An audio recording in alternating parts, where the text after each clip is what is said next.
আচ্ছা, খবরের দিকে নজর রাখবো। অভয়াকাণ্ডের প্রতিবাদে ইস্তফা সনাতন দিনদার। রাজ্য চারুকলা পর্ষদ থেকে ইস্তফা।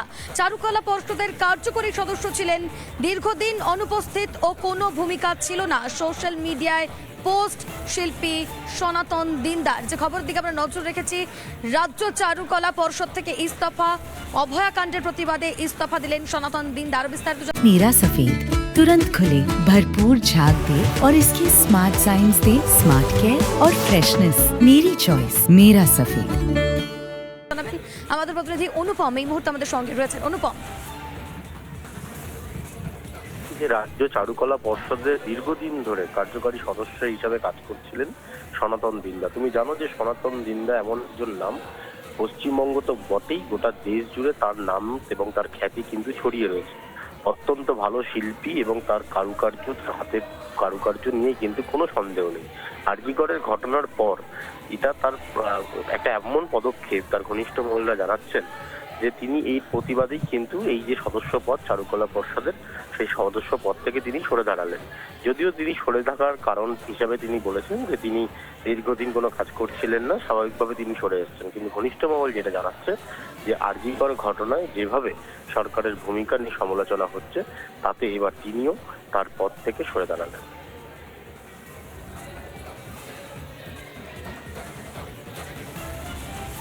বেশ ধন্যবাদ অনুপম আমাদের সঙ্গে থাকার জন্য। এই মুহূর্তে আমাদের সঙ্গে টেলিফোন লাইনে রয়েছেন সনাতন দিন্দা। আপনাকে স্বাগত রিপাবলিক বাংলায়। রাজ্য চারুকলা পর্ষদ থেকে আপনি ইস্তফা দিয়েছেন, একবার জানতে চাইবো আপনার থেকে কি কারণ? কারণটা হচ্ছে আজকে যেভাবে আমার বোন তিলোত্তমাকে ধর্ষণ করে হত্যা করা হয়েছে, তার বিচারের জন্য, তার প্রতিবাদের জন্য আজকে দীর্ঘদিন ধরে যে প্রক্রিয়া চলছে, তার স্লথ প্রক্রিয়া, সেটার এগেনস্টে আমি কথা বলেছি। কারণ আমরা ট্যাক্স দিয়ে খাই, আমরা সরকারের থেকে যদি এর সুবিচার না পাই, তাহলে সরকারি কোনো পদে থাকার আমার কোনো অধিকার নেই। এই জন্য আমি আজকে এটা ডিসিশন নিলাম এবং আমি ফেসবুক যে হোয়াটসঅ্যাপে যে গ্রুপ আছে কার্যকরী সমিতি, সেখানে আমি এই বয়ানটাই পাঠিয়ে দিয়েছি।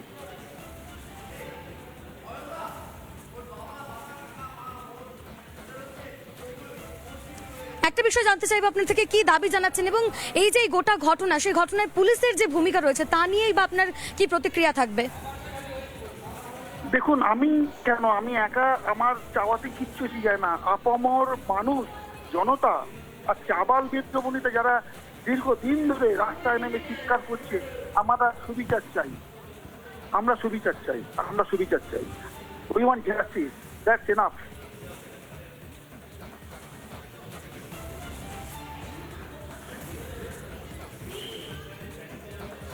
বেশ, অনেক ধন্যবাদ আপনাকে। আমাদের সঙ্গে টেলিফোন লাইনে ছিলেন শিল্পী সনাতন দিন্দা এবং স্পষ্টভাবে তিনি জানিয়ে দিলেন যে উই ওয়ান্ট জাস্টিস, বিচারের দাবি জানাচ্ছেন তিনি। এবং এরই পাশাপাশি তিনি বলছেন যে যে ঘটনা ঘটেছে এই পরিস্থিতিতেই তিনি রাজ্য চারুকলা পর্ষদ থেকে ইস্তফা দিলেন, এমনটাই জানালেন তিনি।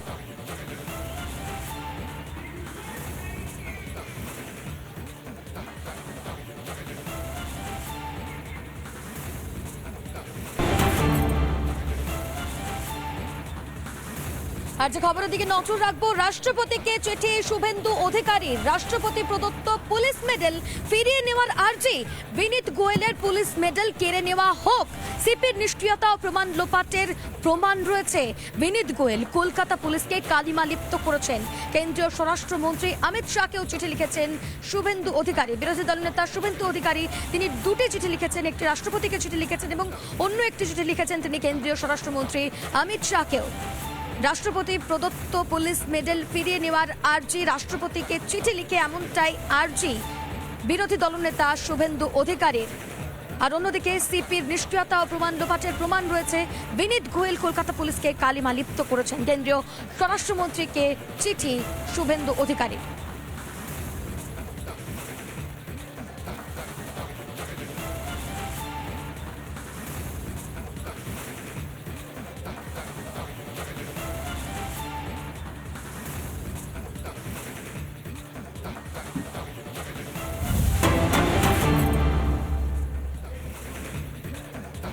পাশাপাশি যে খবরের দিকে নজর রাখবো, রাত দখল কর্মসূচিতে উত্তেজনা, পুলিশের সঙ্গে বাক বিতণ্ডায় জড়িয়ে পড়ে প্রতিবাদীরা। বারাসাতের এই ঘটনা, প্রতিবাদীদের টেনে হিঁচড়ে সরায় পুলিশ, রাস্তা থেকে আটক করা হয় একাধিক প্রতিবাদীকে।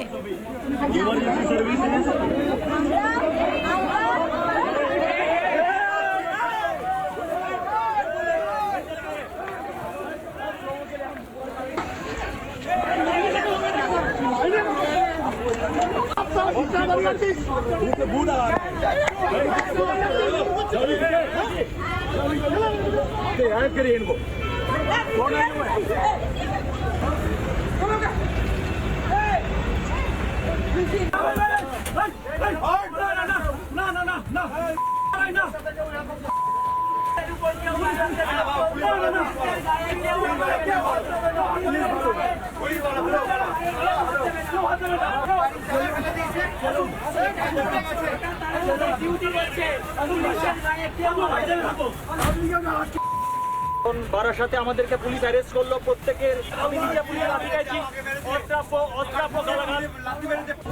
আর এ বিষয় নিয়ে আরো বিস্তারিত জানবো, আমাদের সঙ্গে রয়েছেন আমাদের প্রতিনিধি টিটপ। টিটপ, জানতে চাইবো পুলিশের যে ভূমিকা আমরা দেখতে পাচ্ছি, পুলিশ কার্যত আঙ্গুল উঁচিয়ে শাসানি দিচ্ছে, টেনে হিঁচড়ে তোলা হচ্ছে, এই বিষয় নিয়ে প্রতিবাদীরা যারা রয়েছেন তারা কি বলছেন?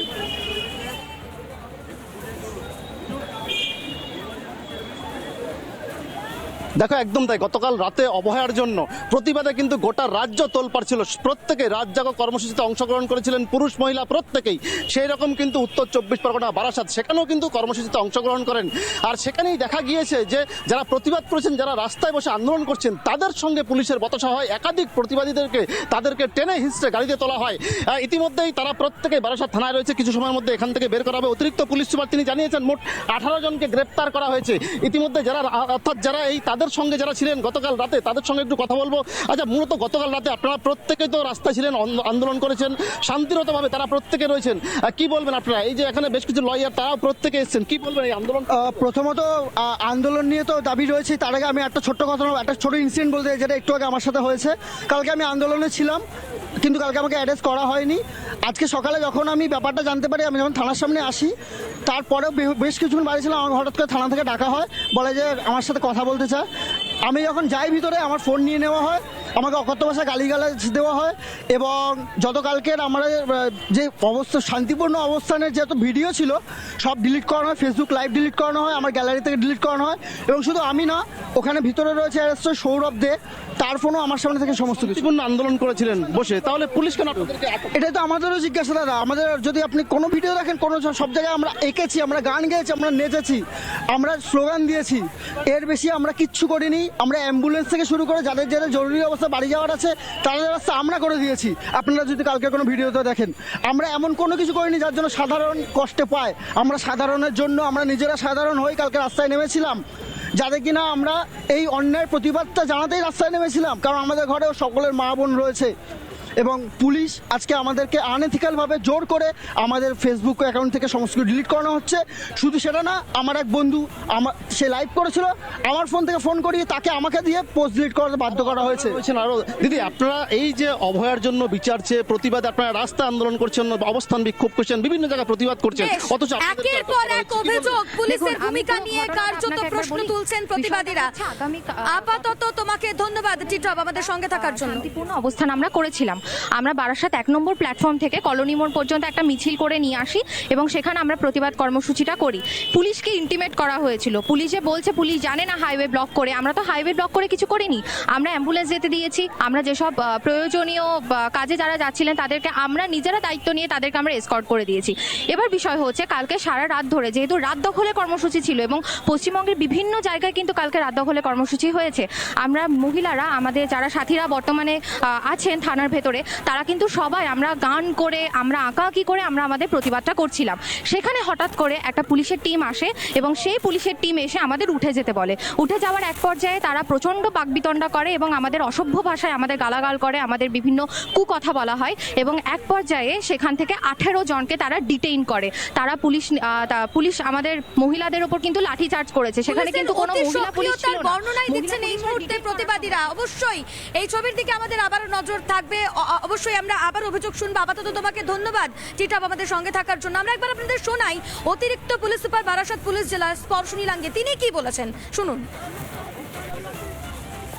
রাত্রিকে বারাসাতে অনেক রাত দখল প্রোগ্রামগুলো ছিল, আর আমাদের এখানে অর্গানাইজার যারা এসেছিলেন ওরা প্রায়ার ইন্টিমেশনও দিয়েছিলেন বারাসাত থানাকে। কলোনি মোড়ে প্রোগ্রামটাও ডাকবাংলো যাবেন আর চাপাডালি থেকেও যাবেন, ওখানে প্রোগ্রাম করবেন, তারপরে ডিসপার্স হবে। কিন্তু ওইটা শেষ হওয়ার পরে একটা গ্রুপ রয়ে গেল কলোনি মোড়ে, আর উনি ব্লক করে দিয়েছিলেন ন্যাশনাল হাইওয়েটা। তো আমরা ওইটাকেও নিয়ে ওনাকে অনেকবার রিকোয়েস্ট করেছে, কিন্তু উনি মানে একদমই কোঅপারেট করেননি। এবং এটাও দেখা গেছে কি অনেক ইনটক্সিকেটেড কন্ডিশন ছিলেন, আমরা ওনাকে বেশি বুঝাতেও পারছিল না। তো অলমোস্ট 18 মধ্যে 5 জন মহিলা আছে, তো ওদেরকে we had to file a case over this. NH block করা ছিল মোর দেন 6 আওয়ার্স, তো ওটা করে আমরা কোর্টকে ফরওয়ার্ড করছি।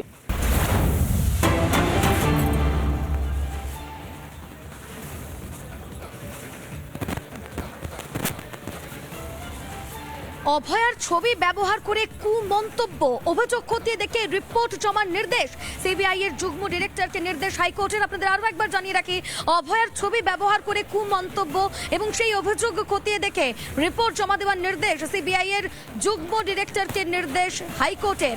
অভয়ার ছবি দিয়ে সোশ্যাল মিডিয়ায় কুমন্তব্য কিছু যুবকের পুলিশের তরফে কোনো পদক্ষেপ নেওয়া হয়নি অভিযোগ তুলে হাইকোর্টে জনস্বার্থ মামলা এক আইনজীবীর। আগামী 18 সেপ্টেম্বর এই মামলার পরবর্তী শুনানি। অভয়ার ছবি ব্যবহার করে কুমন্তব্য এবং সেই অভিযোগ খতিয়ে দেখে রিপোর্ট জমার নির্দেশ সিবিআই এর যুগ্ম ডিরেক্টরকে, এমনটাই নির্দেশ দিয়েছে হাইকোর্ট। অভয়ার ছবি দিয়ে সোশ্যাল মিডিয়ায় কুমন্তব্য কিছু যুবকের, পুলিশের তরফে কোনো পদক্ষেপ নেওয়া হয়নি এই অভিযোগ তুলে হাইকোর্টে জনস্বার্থ মামলা এক আইনজীবীর। আগামী 18 সেপ্টেম্বর মামলার পরবর্তী শুনানি। আরো বিস্তারিত জানবো আমাদের প্রতিনিধি প্রিয়াঙ্কা এই মুহূর্তে আমাদের সঙ্গে রয়েছে। প্রিয়াঙ্কা,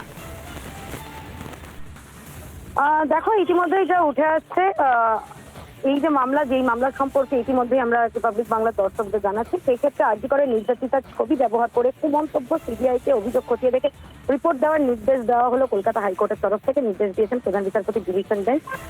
এক আইনজীবীর তরফ থেকে হাইকোর্টে একটি জনস্বার্থ মামলায় অভিযোগ করা হয় নির্যাতিতার ছবি ব্যবহার করে ফেসবুকে কুমন্তব্য চালিয়ে যাচ্ছে একদল যুবক, পুলিশ কোনো পদক্ষেপ নিচ্ছে না। প্রধান বিচারপতি অভিযোগ খতিয়ে দেখে বলেন যে এই ধরনের মন্তব্য আপলোড করা হয়েছে সেটা সমাজের কোনো মানুষের কাছে গ্রহণযোগ্য হতে পারে না।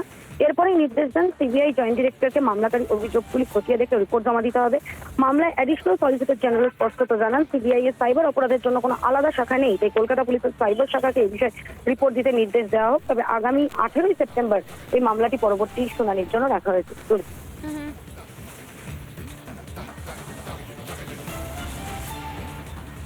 বেশ, ধন্যবাদ প্রিয়াঙ্কা।